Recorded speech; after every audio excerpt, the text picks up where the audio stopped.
સમાચારમાં હવે આગળ વાત ગીર સોમનાથમાં ધુરંધર ફિલ્મ સામે ગુજરાતમાં વિરોધ થઈ રહ્યો છે ત્યારે ગીર સોમનાથ બલોચ મકરાણી સમાજનો પણ આક્રોશ જોવા મળ્યો।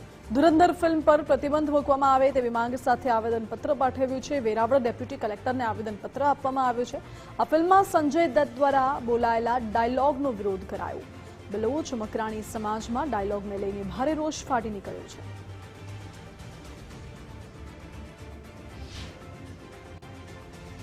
સમાજના આગેવાનો દ્વારા હિન્દી ચલચિત્ર એટલે કે ફિલ્મ ધુરંધર વિરુદ્ધ જે અમારા સમાજની લાગણી દુભાઈ એવા શબ્દનો પ્રયોગ કર્યો છે।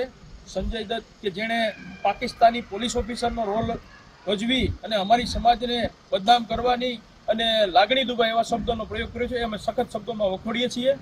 ભારત સરકારના સેન્સર બોર્ડને અમે આવેદનપત્રના માધ્યમથી જે રજૂઆત કરી છે પ્રાંત સાહેબને, ભારત સરકારના સેન્સર બોર્ડને આ ફિલ્મ વિરુદ્ધ નોટિસ આપી અને ફિલ્મ પર પ્રતિબંધ મૂકવાની અમે માંગણી કરીએ છીએ।